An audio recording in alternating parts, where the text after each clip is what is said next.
Hi, everyone, and welcome to Wholesale Change. It's the webcast and podcast from Distribution Strategy Group, where we offer thought leadership for wholesale change agents like you. Because if you're on this call, you're probably a wholesale change agent too. My name's Ian Heller. I'll be your co host today, along with my business partner, the intelligent distribution wizard, Jonathan Bine, PhD. Jonathan, how are you today, buddy?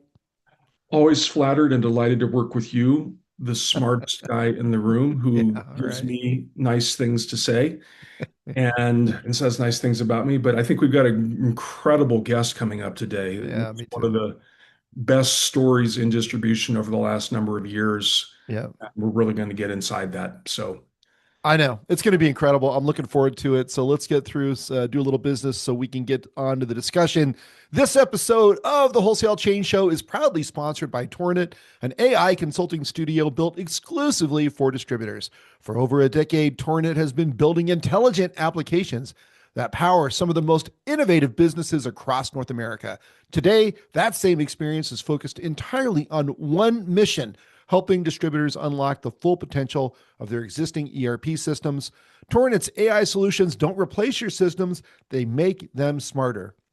By augmenting intelligence on top of your existing data, Torrent helps distributors improve sales performance, accelerate receivables, enhance customer experience, streamline quoting, and optimize the entire order to cash process. Right now, Torrent is running a no cost AI accelerator program open to just 20 distributors to design and deliver custom AI prototypes tailored to your business free of charge. To learn more or apply, visit torrent.com. Torrent, intelligent applications for the future of distribution. Torrent, thank you so much for your sponsorship. And Jonathan, I'm going to hand the next one over to you, my friend. Take it away. okay, you've all heard about Customer Experience RX. I wanted to share a little bit more about why this is relevant and what it can mean for you. Essentially, it is a software solution combined with our expertise that gets you actionable feedback to not only measure satisfaction, but to figure out what you need to do to improve customer satisfaction and customer experience. We have the receipts from our customers who've been using this. They've been increasing their overall customer satisfaction 12 to 18% in the first year based on getting these pinpointed actionable insights about what they need to do to improve. So if you're wanting to create a better experience for customers, and after all, the customer experience pretty much is your product, please reach out to us at Distribution Strategy Group to discuss customer experience and how it may be a fit for you. Without further ado, I'd like to welcome our guest for today, Mark Chadwell, Managing Partner of Chadwell Supply. Mark, how are you today? I am doing great. How are you doing? Counting blessings, and you're one of them. Great to have you on the show. Thank you very much for having me. Yeah, we're delighted. Go ahead, Jonathan. Yeah, so I mean, you have we're going to hear this inside story of Chadwell Supply, which bears your name. But first, I wonder if you could take us through your own journey that have brought you to where you are with Chadwell Supply. So, you want me how did Chadwell Supply start? You want me to take you to that journey? Yeah, I can walk you through. All Yeah, right. but also Mark Chadwell. Let's do both. Okay, I can do Yeah. both. So, I'll kind of cover them separately, but kind of work them, try to wove them together. Okay. So, I come from a very large family, the Chadwell family. My dad comes from 10 brothers and sisters. He was the oldest boy, and they had their father pass away when my dad was 21. And they had moved down from Tennessee, and there were 10 of them, and they all worked together, trying to pull together. They were dirt poor, trying to work each other, trying to help each other through school. Some of them did that. What they did is they got into the home building business. Actually, they started building duplexes, got pretty good at that, built homes. As they were building homes, the home building business in Florida would kind of ebb and flow, as we know that home building does. And my dad was trying to figure out, okay, what's something else that we can do during the downturn of the home building? And he went out to Texas. He met a gentleman who was selling maintenance supplies to apartment complexes. My Hmm. dad's like, oh, that's a pretty good idea. And whenever he came back, he talked to his brothers about it, Jimmy, Larry, and Donnie. And they're like, that's a good idea. This could help offset whenever the home building sales are down. We could use this to offset during that time frame. And they said, let's go find some products to sell to apartments. They went to Scotty's. I don't know if you remember a company called Scotty's used to be around. They were a smaller version of Home Depot. They were a hardware store. Not too much. They didn't specialize like Home Depot did on the building materials, but they would go into Scotty's. They bought every single light bulb out in the county, and then they'd go knock on doors. My Uncle Larry would go knock on doors, the Wow. apartments, to try to sell them light bulbs. And they're like, well, what else will they buy? Well, let's figure it out. Okay, they need faucets, they need paint. And so they started bringing things in one at a time. And they did that up until 1998. They were big into home building, did development work as well. So I grew up doing that since I was about, people won't believe me, but we started doing repack when we were about 6 years old. But my dad and them probably could have gotten in trouble.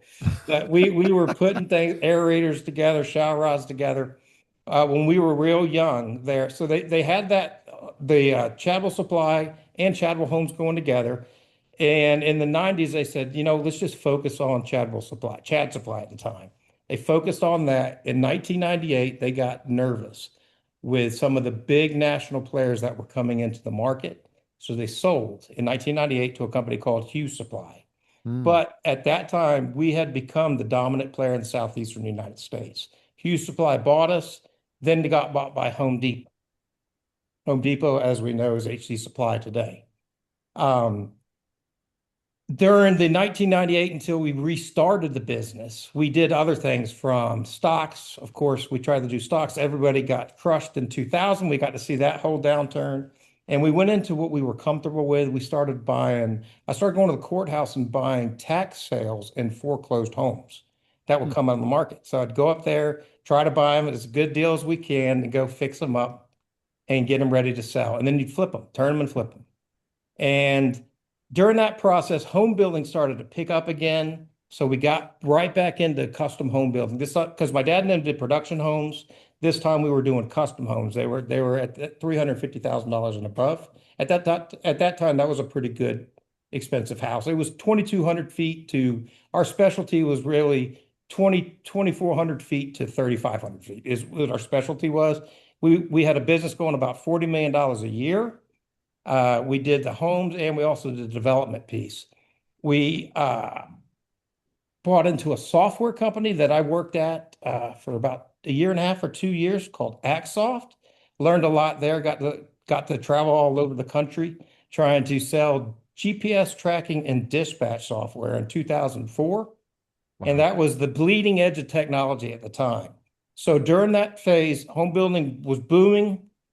We did it until 2006, and it really started to fall off. Like we went from doing $40 million down to three. The pipeline just Wow. evaporated.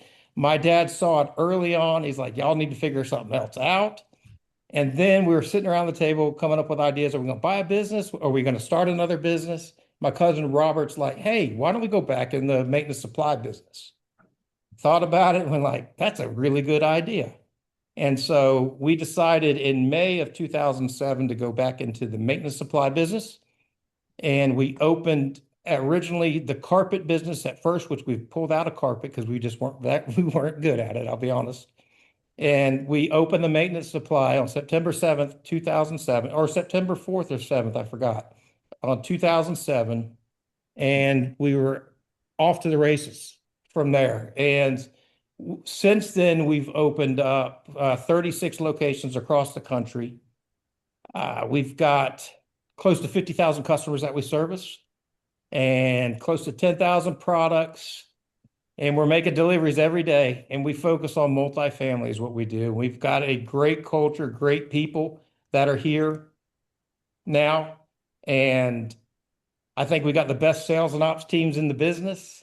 And we do the best we can to try to take care of our customers. What a great story.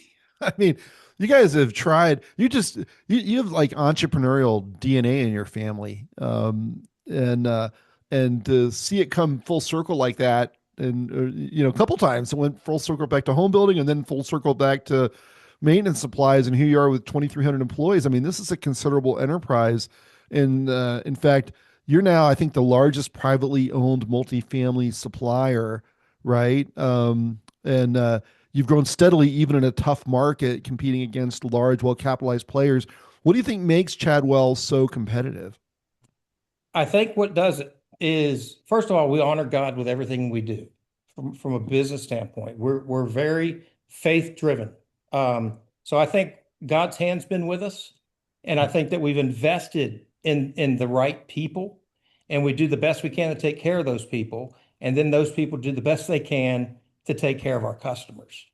And so what we did is we don't just sell flappers. We don't sell. I mean, we do. We deliver that stuff, right? Flappers, garbage disposals, refrigerators.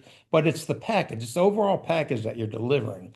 You're getting it to them when they need it, so they can keep their units turning. And it's a big deal. They don't just want it on Saturday or on Friday or 4 days later. They need the stuff when they need it, and we do the best we can to get it to them. Hmm. One of the things that we were kicking around prior to the show, Mark, was this idea that happy employees make happy customers and happy customers make happy employees. This is an idea that came from a gentleman named Frederick Reichheld, who's at Bain Consulting, not Bain Consulting, Bain Consulting. And I think we would have figured out that happy employees make happy customers. I'm just curious, how do you see that virtuous cycle playing out in your business based on what you just mentioned? I think it's very true. If you're so just give an instance, if we're treating our drivers poorly, just say we're not treating them fairly, we're talking down to them, we're beating on them, and then those people now go to interact with customers. How do you think that's going to go? Mm. Hmm. Right? So what we want to be doing as leadership and as owners, we want to be building our employees up so that whenever they've got the margin now, whenever they go in with their customers and they can build their customers up. So it's kind of like that loop. You got to continue to build your employees, give your employees vision of not just their job and their tasks that they have to do for their job, but okay, you're a part of something, and then where's your long-term vision for where you want to be? And we try to accommodate that the best that we can. And you say you're 100% multifamily focused. What does that mean in practice, and how does that specialization benefit your customers? Really, so hotels, we could sell stuff to hotels. We could sell it to residential housing. Like there's all the products that we sell. I mean, we could Mhm. go online and have an enterprise right there in a couple of weeks, probably. We'd have to build the distribution network out. But multifamily is something that we knew, and a lot of people wanted to stay away from multifamily. It still has kind of a negative connotation. Contractors are nervous about it. People think that there's no way to make any money on it. And you can make money on it. You just have to follow the rules and be adaptive with the market that you're serving. But that allowed us to focus on the products for multifamily. So we don't have 30,000 different products that we're having. I didn't have to bring in stuff for hotels or motels or schools or offices. Granger goes after offices. That's what they do. Commercial buildings.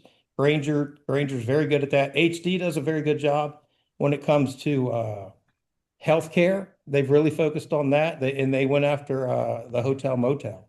And those are big businesses, but the multifamily is where it's at. And if you think about it, it's the housing is like one of the most basic needs you have. If you look at Maslow's hierarchy of needs, it's shelter. Yeah. We're helping take care of shelters that people live and lay their head in every single night. So we consider what we do to be important, and we try to do the best we can to make our customers happy. What's just out of curiosity, do you know what percentage of the U.S. lives in a multi-family unit? Less than 60%.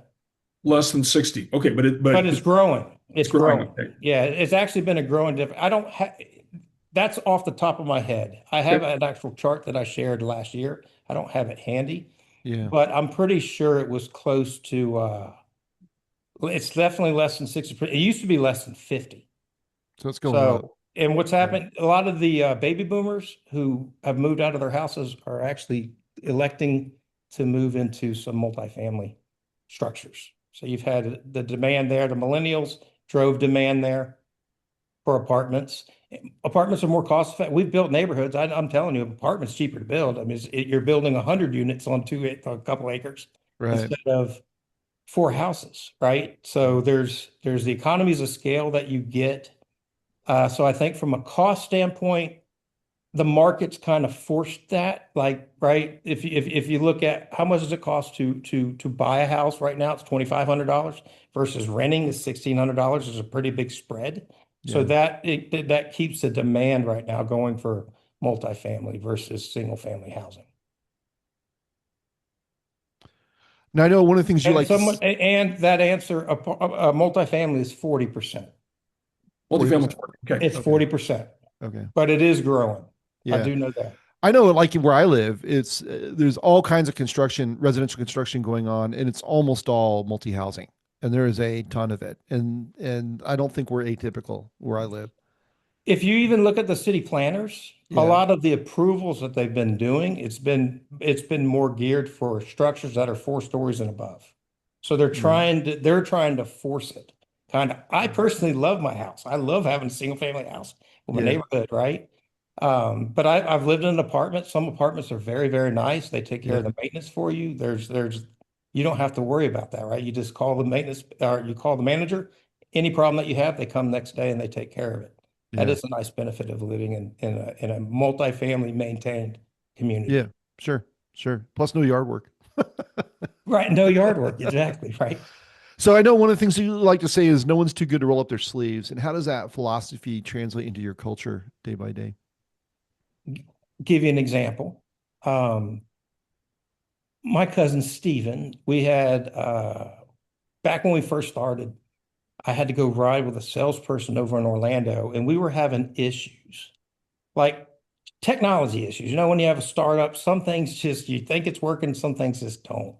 We were having a problem whenever we would go to send to print. Not every invoice or not every pick ticket was making it to the printer.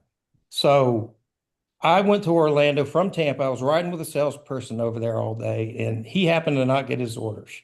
So my cousin Steven put the orders in his truck from Tampa himself Mm. and just drove them right over to Orlando, made the customer delivery himself. We've done that. I've done that. We've had managers that do that. Steve Hampton is our senior vice president of operations, serves like that all the time. Like we'll have to Yeah. tell him stop getting in the truck and going because he just wants to, he'll sometimes get it done. He'll make Right. trips from Atlanta to Nashville just to Right. get things done. Our salespeople with inventory come in.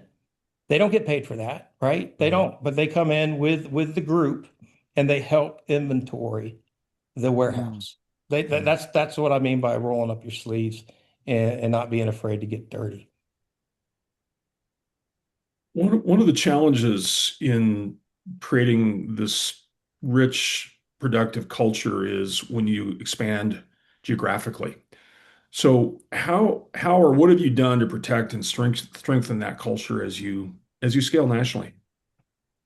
It starts with so the people, it starts from the top, right? Like what we do is we try to target people that have a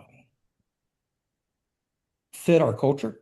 Hmm. So we will go in, and then people now, it's not like we're having to tell everybody what our culture is. It's kind of well known. So you go in, you try to get your top people, make sure that they're bought into the vision, right? 100% bought into the culture, bought into it. So you start with them, and then you hire, and then that's who you hire. So the pipeline of people that you're always bringing in, you're trying your best to bring in the people who fit the culture the best. And you know why? Like if I went to some companies, I would be miserable. Like you're the same. There's just some companies that we mesh with and some companies Right. that we don't.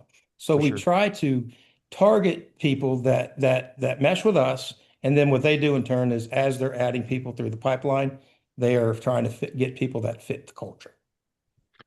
I'm guessing you probably get a fair amount of folks from your own company bringing in folks they know, which is going to have more resonance, right? Yes, sir. Very, very, very much so. And you know what else? We've hired a lot more family than most companies would ever do. Hmm. It is good when you have people recommended family. It is a compliment to your business if they're recommending their family to also come work there. It is a compliment to your business. but we have to sometimes set guidelines for that. But we are definitely, we have family that comes in, we have friends that come in, we have a network that we use and try to get good connected people. Yeah, well, it seems like it's working. In fact, Chadwell's been named a top employer multiple times. And you mentioned finding the right people, but is there a secret to that? I mean, do you use some kind of assessment tool? I mean, hiring family, I guess, gets you a lot of people with the same values, but then, you've got to, We do assessing. We yeah, how do you do definitely it? do assess. We have a process that the interview process that it goes through. Okay. I want to make sure I'm answering your question. So yes, we do assessments. We use what is it's not the disc profile. We do profile test as well. Yeah, predictive Uh, index or something like that, or right. And we'll right. ask questions like little litmus questions that we'll do. And we've got a really good recruiting and human resource department that does that. And they'll do that, making sure before that person gets in front of the manager to start interviewing, that it's a good fit. So we have a team that actually, not only have we taught it, but we have a team that tries to do it whenever they're doing the recruiting and answering questions for those who are wanting a job. Well, that's cool, and that seems like must work pretty well. It does. Sometimes you have some that come in that shouldn't Yeah, be. yeah, sure, right. Yeah, No one's Yeah, perfect at hiring. you're going to have false positives. that's it. And then then sometimes they work themselves out. Right. So, Mark, you have one of the most extraordinary customer satisfaction rates we've ever seen. Your net promoter score is a 79, which is top, that's 99.5% percentile of net promoter score. Um, what do you think drives that level of customer satisfaction and loyalty?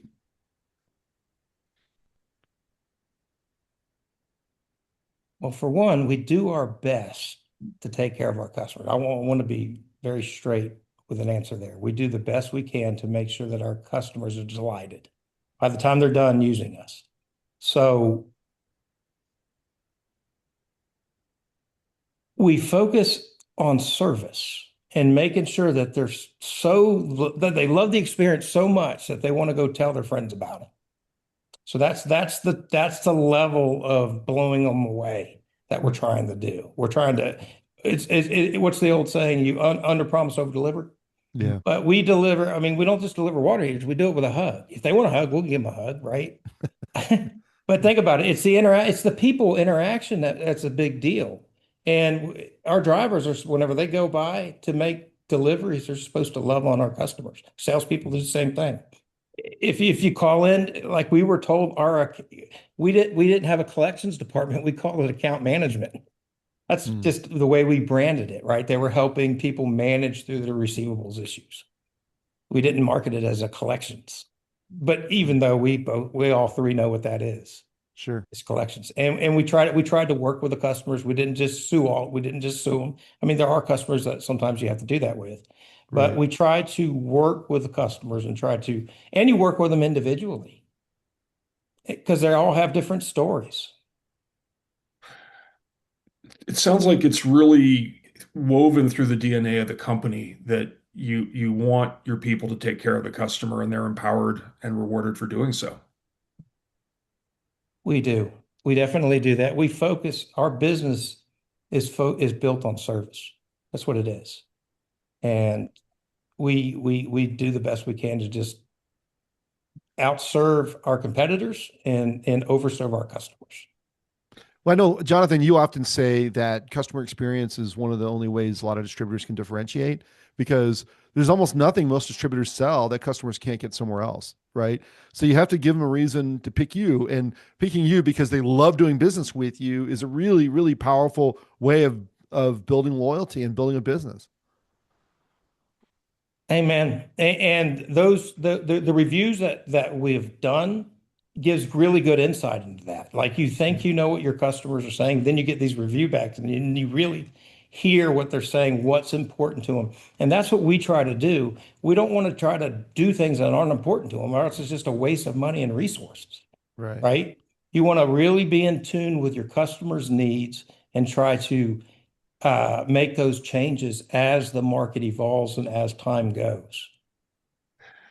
One of the particulars about why you're getting this high rate of customer satisfaction is you have a 98% fill rate. And without getting the specifics from the surveys you've done through us, your customers are very happy with your product availability. I mean, it's among the highest we've seen. You also have about an 80% of your orders are digital. How do technology and innovation support that consistency of the fill rate and making happy customers through the digital side? Well, we're currently tracking inventory through the use of the abacus. And I'm just kidding. We have we we have software that we use to do it. And it's tricky because with 36 different branches, trying to keep your fill for all of those branches is tricky. I think that our secret is we got the best fill team by far none, I think, in the world. Hmm. So I think that we've got good technology that does it, and we've got good people. It's a marriage of both because you have to have both. We could never manually track 36 warehouses of inventory ever. There's no, I Yeah. mean, you can't even hardly do one now. Right. So we use technology to do it. We've got buyers that are consistently watching it. Fill rates front top of mind, right? We want to find out, especially on your A's and your B's. You don't want to be out of that stuff. If you Right. go to the grocery store, what if they don't have milk? You'd be upset, right? Sure. Right. So there's things like that we try that we do. Well, and to add to the challenge that you have, you've got cooling states and heating states in your geography, right? So Yeah, it's not a one size fits all for Indianapolis as for Houston or Tampa Bay, right? it's not. And one of the lessons I learned, one of the lessons I did learn in college is we studied Disney. And what did Disney do wrong when they tried to open Disney in Paris? Mhm. Remember? And they failed miserably because they tried to make Disney in Paris like Disney in Orlando. So I learned a lesson. You've got to know the market, the culture that wherever you're going into, you need to be able to adapt and fit in with that carpet or with that market. From a product standpoint, too, you have different codes, different contractors, different buildings, right? Different preferences. What I have in Miami is not the same stuff that I'm going to need in Birmingham necessarily, right? There is some overlap. Like there are products that everybody uses disposers, everybody likes refrigerators, but there's different types of products that are in different markets that you have to really be in tune with because that's what makes you succeed in the market. Like we've had some customers, man, I'm so glad you finally have this and you guys are always having it. You're not running out of it. And that consistent, when we're delivering consistent like that, it allows them to be planned for consistency in their jobs. On this point of product availability or inventory, it's kind of surprising to some of the distributors who are doing customer experience surveys with us that that is the most important item for them. Inventory availability is first, customer service is second, price is third. You stack up well on all three, but people will use surveys to complain about inventory availability, and you guys come out smelling like a rose there. Thank you. You want me to tell you the downside of it? Tell me. Yeah. So for distributors, just so they can know, sometimes you end up because you create the buying mechanisms to keep this stuff filling. And sometimes if a product goes out, you may get stuck with more product than Mm. you want. But that risk is what we take and we manage that. Right. So that is because we're real good on buying, making sure that we have it. But if the demand slows down, sometimes the machine's still buying it. Still ordering. Right. Yeah, because Yeah. it's doing it on history, not on it's trying to predict the future. Um, hey, for our audience, if you've got questions, please weigh in with them as we continue the discussion here. Mark, you've expanded from Florida to Las Vegas. You've got three more facilities planned. You tell us what's guiding your growth strategy. What's that? What's guiding your growth strategy? What guides it? Opportunity. Opportunity guides it. Where do we think that we can go do business that's easier, Right. right? Not everything's equal. Sure. Not every city's equal. Some have more challenges that you have to. It's amazing. Some cities are much harder to open a branch in than others, right? So you look at is there a market going to be there? Do we have the people that we want to be able to get there? Mm, Are they available? And do we have customers?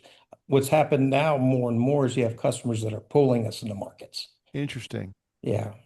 So they say, hey, we need you in Vegas to support us because the way you do in this other city. Yeah. That's how we went to Texas. That's how we did Dallas and Houston at the same time. Hmm. We weren't going to do them both at the same time, but we had a customers begging us, please do us both at the same time or do my whole portfolio. So we did both of them at the same time. Wow, that's great. So you are, how much of that is, if you were to look at the factors, how much of that is available talent, right customer set? I don't know. Some cities harder to do business with than others? It really depends on what stage of the business you're in. Okay. Okay. You definitely want highly connected people if you're going to go into a market, if you decide to Yeah, go in that city, right? That's what you want. We don't want to send five people from Tampa now and say, go do Seattle, sure. right? Learn about Seattle, learn their culture. No, you try to get people who know Seattle, right? They speak the language of Seattle. They know Right. the products of Seattle. They know the connections in Seattle. So that's the Disney concept that I'm saying is you go in and you've got to go in with the same. You have to go in with the mindset is I'm going to be like this city. Does that make sense? Yeah. Yeah. As far as the priority, it changes. So early on, it was more driven by people, but now that we have exhausted most of those connections, it's been more customer driven and opportunity driven. And some cities you don't go to because the rents are just so ridiculous, you're not sure you want to go in there. Yeah. Yeah. So Got it. So we have a couple of questions from the audience, Mark. One is when you look at your current tech stack, what about AI do you see where do you see immediate opportunities for AI in your business? wow. Any reproducible tasks that you're doing, AI will be able to do that. AI will be able, I mean, you're going to get insights when you talk to the AI, it's going to give you insights on your customer. Right now, you're seeing text form comes out. You'll have interaction with your AI, or almost sit on your shoulder, not really, but Yeah, the AI will start giving you insight into your business. right. Right? Copilot, I know was trying that. They had not been. I'm not knocking Microsoft. I don't, maybe they've done it now, but they were trying to get there, right? That you could go in and start asking questions about customers and and it would come back to you. It will improve your efficiencies tremendously. Yeah, Your research is done faster. Your interactions with your customers. You got agentic technology that's coming. That's going to be a game changer. How are you going to balance that with we're a people-driven business, right? So how are you going to balance this huge onslaught of technology coming and still have your people be your people? But AI is here. You have to embrace it. I mean, you can't say it's not here or avoid it. You'll get left behind. We've yeah. embraced it. We believe in it, and so you're going to get huge efficiencies, I think, if you adopt AI technology. Got it. And someone's asking about in your culture, are there specific types of benefits that you think are useful in keeping employee loyalty? Yes. Um, we do some fun things. We do some fun team building things. We do like our annual conference. Our salespeople look forward to the annual conference that we do. We do a top performers trip that we do. We reward our top performers. We'll do these big what do they call it? The awards banquets. We'll do it for operations. We'll do it for sales. So we get them up and we cheer them on. We give them big awards and recognition. We provide the ability for people to advance. If your business is growing, while you're growing, you're create like we're going to have positions next year we haven't even thought of this year. So the opportunities for advancement is here because we're always adding people. And so that's what we do. We've got a learning and development team that Yeah. tries to develop our people. We try to keep them here and engaged into the vision and try to use them in the roles that they're at, and then try to see if there's any other roles that they can grow into over time. But you got to love on your people. You got to give them some flexibility too. You got to treat them as people. Yeah. We're very family first business. If somebody's got a family issue, we let them tend to the family. It's because Mm. it's utmost importance for society. So that's how we are. I think we're more family friendly than some other businesses are. We provide some flexibility for them, and we've been told we provide a good working environment that they have fun and they enjoy to work in. Yeah, right. I tell you, you can, it's hard to, or it's easy to underestimate the value of people enjoying their work, right? I mean, it's not just the nature of the work and what you pay them and the benefits they get. It's, do they like who they work with? Do they like who they work for? Do they feel good about themselves at the end of the day? Like the work they've done is important. You know, to your point, what you do is important, right? I mean, helping to keep shelter over people's heads. That's inherently, as you said, it's on, part of Maslow's hierarchy of needs. It's a very important one. Right. We have another question. Could you talk about kind of almost a follow-on to the prior question? Could you talk about the incentives to the employees that you think are notable? And then on the other side, rebate incentives to the customer. How important are these, the incentives to the employees and the rebate? Incentives to the employees are important. Some employees it's more important than others. Depends on it. But the incentives of the employees, people want a pathway to do better in general, right? So if you've got a pathway for people in the roles that they have to do better each year, you have a good chance of keeping the employee. If you've got to, you could just, I hope I'm answering your question correctly. Can you ask, Jonathan, ask that question one more time? I want to make sure I'm answering it right. The question was how important are incentives to employees and rebate incentives to customers? Incentives to employees are critical. They're important, but it's not everything. It's Okay. not everything. The working environment is a big deal. We have had people that left us for money and they turned around 6 months later and they came back. Hmm. That's a really, really big statement. It's true, and we do our best to reward and praise excellence. Yeah, because that recognition and the praise really stands out, and that's one of the things you want to do when you're looking at an employee engagement survey is are getting feedback on how well you're doing that. I think the thing that's really notable about that is that in a lot of ways the incentives are commoditized. I mean, I think 401(k) is law in most states, right? If Right. if not all states. So I mean, okay, maybe you've got a better matching incentive or whatever, but a lot of the incentives are kind of commoditized. And so it's these other things that you're talking about that really are going to make the difference. It does make a big difference. If you can do a company event they look forward to, Yeah. Hmm. right? That's something that keeps them engaged. It keeps them, yeah, because there are things you could do as a company that some people can't do on their own, but you do it as a company together. So you got to make it fun. I mean, that's what it's work. If you can make work somewhat fun, it makes it Yeah. a lot more enjoyable to go to. But you got to be So productive. as you look to the future and you look at technology, people, market trends, what excites you the most about what's ahead for Chadwell Supply? Ian, can I answer the other thing for Jonathan real quick? Oh, sure. Sorry. Go ahead. Jonathan, on customers, yeah, it's a big deal. Do they like incentives? Yes, of course, customers like incentives.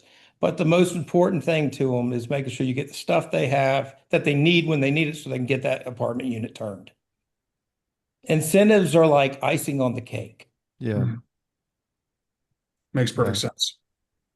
Go ahead, Ian. I'm sorry. I just Yeah. want to make Oh, sure I no, answered I'm you. glad you clarified that. That's great. So as you look to the future, Mark, and you think about technology opportunities, the people and their growth, and market trends. What excites you most about what's ahead for Chadwell Supply? I think that the thing that excites me the most, we're going to finish our track across the country.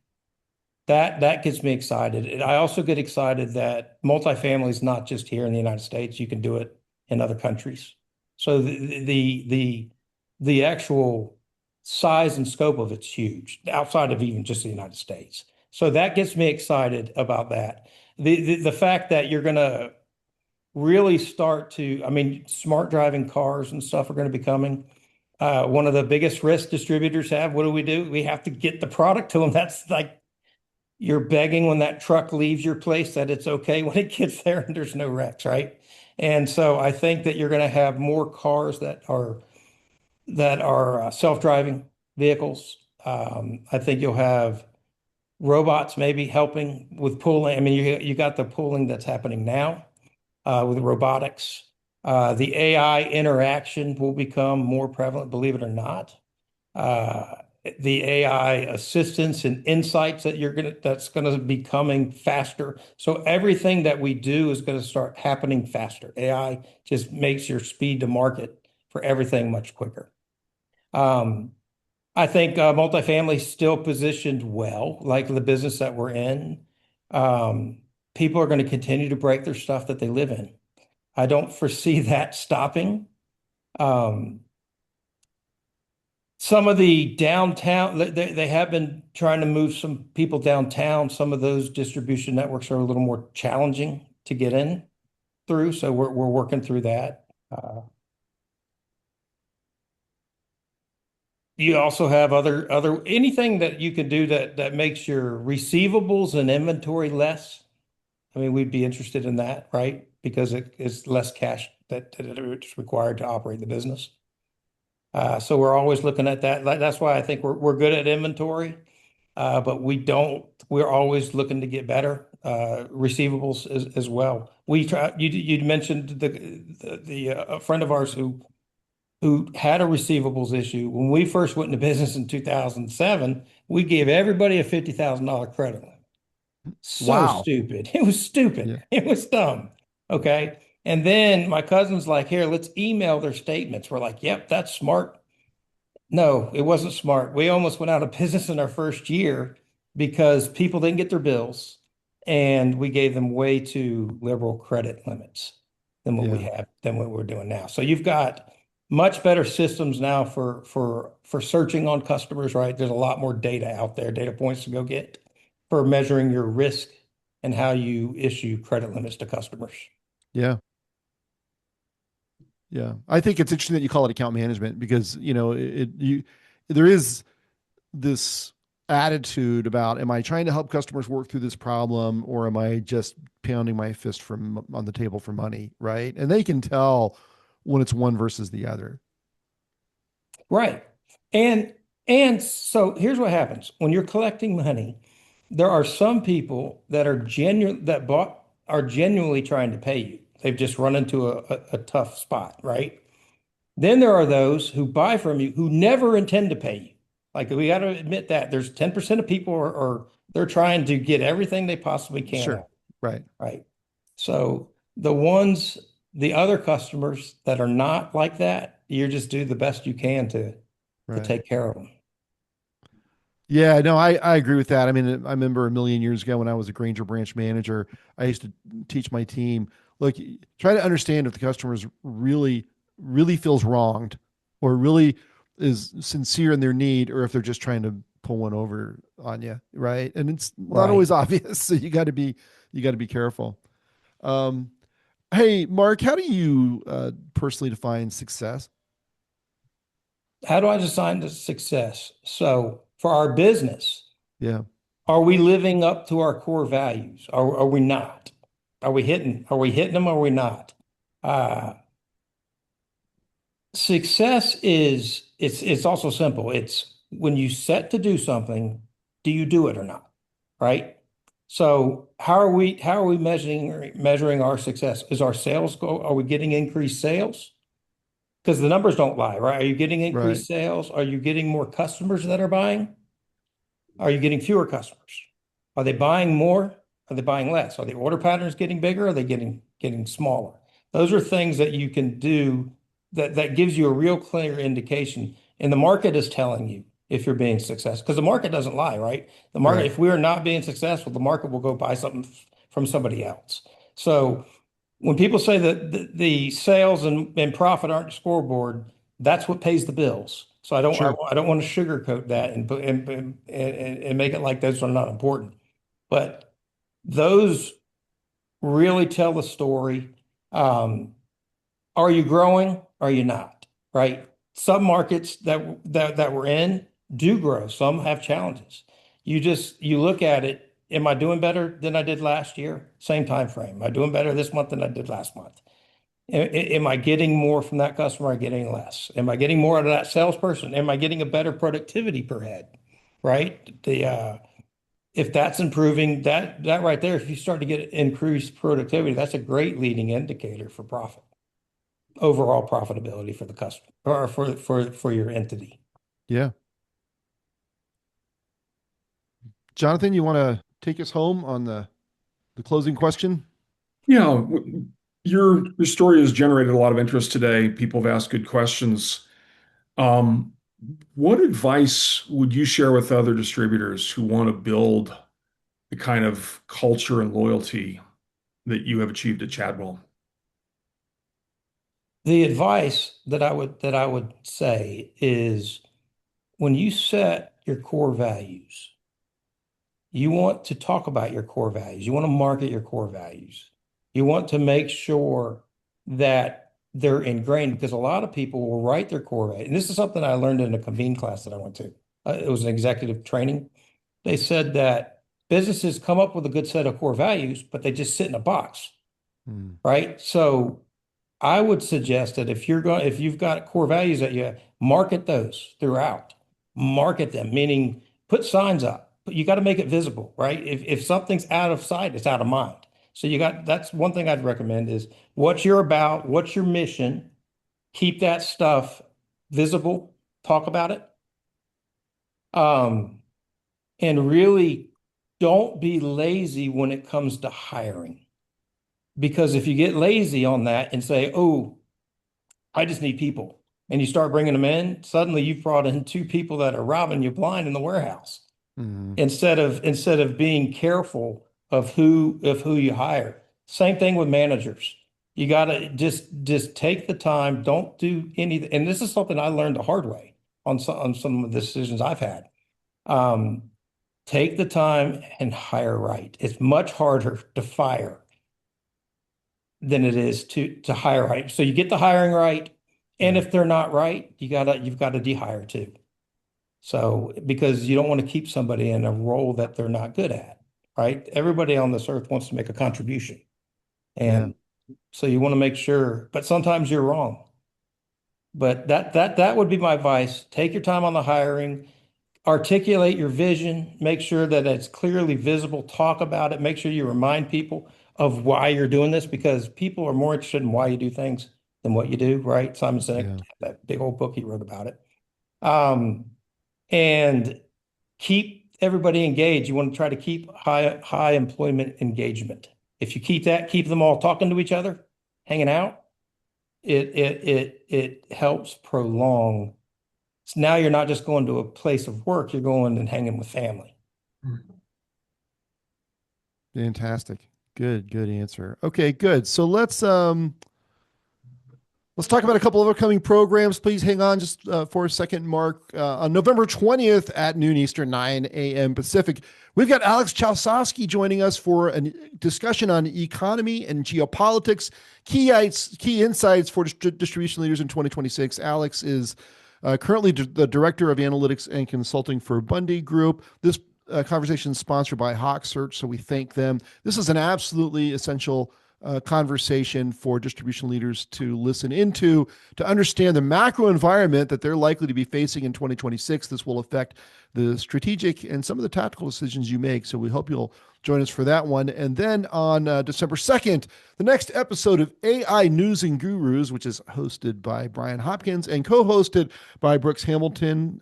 Brian works for us. Brooks Hamilton is with AI Strategy Advisors, has a very special guest, Patricia Velasquez, who works on education strategy and insights for Google. They've just completed a massive study of B2B buyers, and she's going to be sharing those insights. So please be sure to join us then. You can go to distributionstrategy.com anytime to sign up for our programs.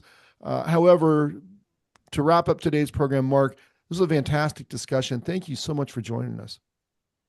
Oh, thank you guys very much. I've enjoyed it too. It's nice.